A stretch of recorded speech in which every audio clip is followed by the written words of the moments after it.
Boa noite. O jornalismo do SBT está, neste momento, falando ao vivo da residência do candidato à presidência da República, Jair Bolsonaro, aqui no bairro da Barra da Tijuca, no Rio de Janeiro. Boa noite, candidato. Boa noite. Obrigado pela oportunidade. Obrigado. Se a pesquisa do Ibope estiver correta e não houver nenhuma reviravolta, é muito grande a chance do senhor ser o novo presidente da República do Brasil nesses próximos dias. Eu queria saber se o senhor já tem o seu ministério composto, quantos serão os ministérios e que nomes o senhor já escolheu. Pretendemos ter um ministério bastante enxuto, com aproximadamente 15 nomes, e definimos 3 até o momento. É o senhor Paulo Guedes na Economia, o Onyx Lorenzoni na Casa Civil e o general Heleno na Defesa.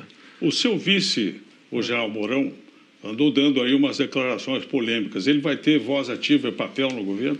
Olha, é uma pessoa bastante preparada, culta, é um patriota, é um homem que respira Brasil.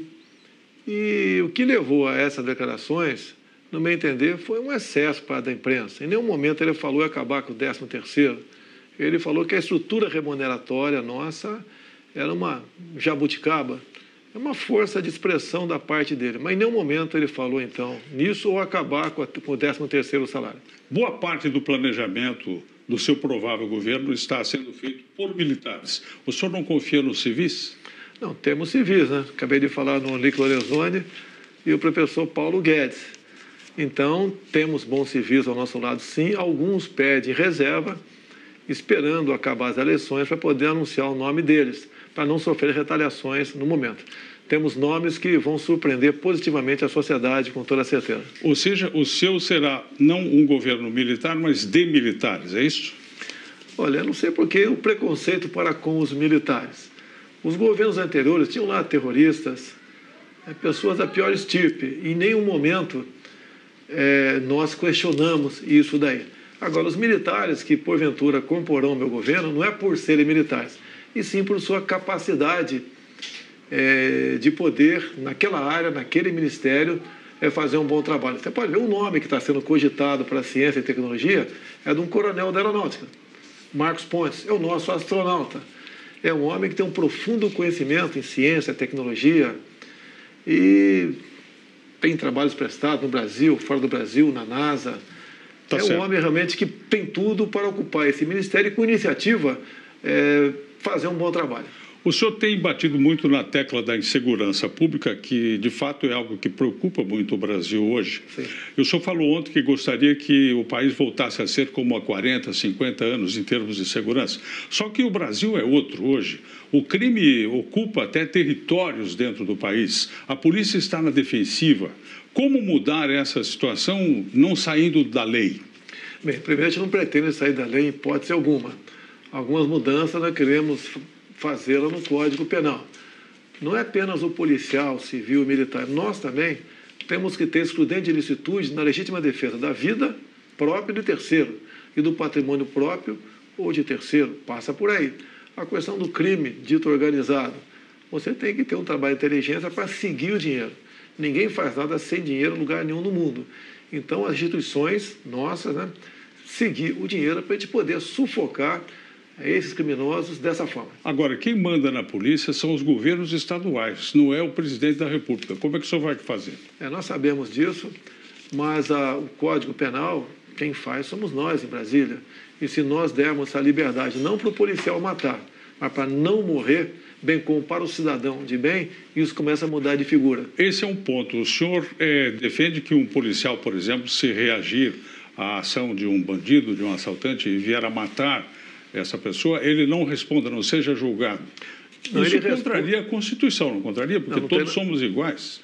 Não, mas não pode dizer que é igual um policial e um bandido. Aí um está à margem da lei, outro não.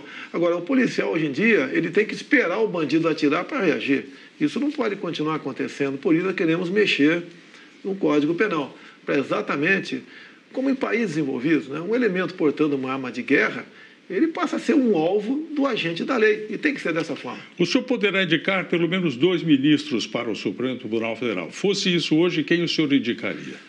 Eu indicaria alguém do perfil do juiz Sérgio Moro.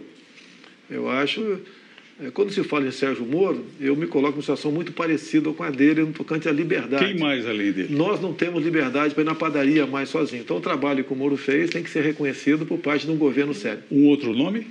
Não, falei do perfil do Sérgio Moro, tá certo? O senhor vai interferir na autonomia da Polícia Federal? Não, tem que dar autonomia para ela e meios para poder trabalhar. Ela tem que, aqueles pequenos senões de alguma politização da Polícia Federal tem que deixar existir. Acredito que ela tem que ter meios para exercer o teu trabalho. E, assim sendo, reforçá-la e fazer o máximo possível para que ela realmente continue dando satisfação à sociedade. Outro ponto importantíssimo é a questão da economia que o senhor confiou ao economista Paulo Guedes. Mas o fato é assim, independentemente de planejamento, quando o senhor assumir, haverá quase 13 milhões de brasileiros desempregados esperando uma resposta imediata. O que o senhor vai fazer? Bem, não tem resposta imediata, não tem cavalo de pau. O que eu tenho conversado com ele, eu levo sugestões e ele que decide. E, afinal de contas, ele é um homem que entende desse assunto e é de confiança nossa. Nós temos que facilitar a vida de quem produz. Como diz o linguajar popular, temos que tirar o Estado do cangote de quem realmente está em emprego. Como é que o senhor vai lidar com a reforma da Previdência? Nós vamos fazer a nossa reforma, essa que está aí, eu vejo dificilmente ela vai ser aprovada. Não podemos adotar a velha prática de remendo novo em calça velha. Não podemos penalizar, por exemplo, quem já tem direito adquirido. O próprio servidor público já sofreu 2 reformas previdenciárias. Podemos mexer alguma coisa? Sim, temos ideias propostas nesse sentido, mas ninguém será penalizado. O senhor terá coragem de mexer com a Previdência dos militares, por exemplo?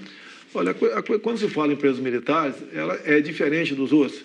Nós não temos hora extra, fundo de garantia, direito à greve, repouso remunerado, nada além disso aí. Ao longo de 30 anos de carreira, na verdade, o militar trabalha 45 anos. Você pode propor alguma mudança, sim, mas você não pode igualar aos demais com direitos trabalhistas diferentes. Todo político passa a campanha dizendo que o Brasil tem uma das maiores cargas tributárias do mundo. Depois que assume, a primeira coisa que faz é aumentar impostos. O senhor vai aumentar impostos? Quais? Olha, não tem aumento de imposto, não tem criação de CPMF, não existe nada, isso é muito pelo contrário. Mas imposto para os mais ricos? É a proposta. Eu acho que no Brasil você não pode falar em mais rico, está todo mundo sufocado. Se você aumentar a carga tributária dos mais ricos, como a França fez no governo anterior, o capital foi para a Rússia. O capital vai fugir daqui.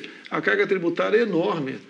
Quase tudo é progressivo no Brasil. O senhor vai fazer um governo estatista ou vai privatizar? Não, nós vamos partir para privatizações. As 50 estatais feitas pelo último governo do PT, essa quase que de imediato. O que não é privatizável?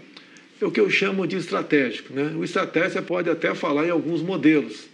É difícil me convencer. Tá? Eu não sou, deixar bem claro, estatizante.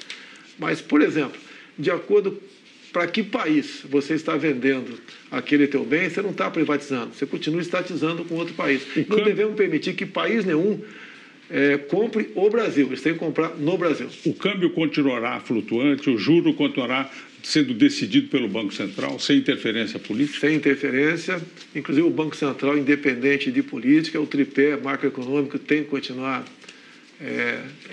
em vigor, e o Paulo Guedes está com uma equipe muito grande e trabalha nesse sentido. A responsabilidade dele é enorme nessa área. O mundo lá fora tem lido e ouvido que o senhor é nazista, é fascista, que o senhor quer fazer uma ditadura militar no Brasil, que o senhor não está preparado para o cargo.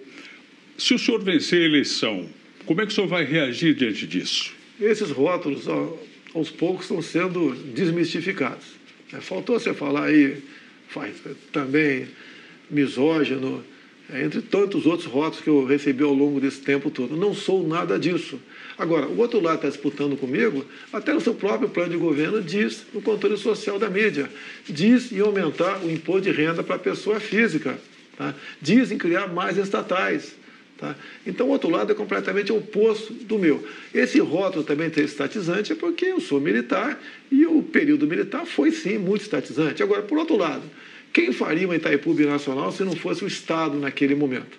Então, nós vamos, sim, partir de uma política de privatização com responsabilidade que não só o sistema financeiro, bem como os brasileiros vão se orgulhar dessa nossa proposta. Muito obrigado. Passou depressa o nosso tempo. nós entrevistamos ao vivo aqui do Rio de Janeiro o candidato à presidência da República, Jair Bolsonaro.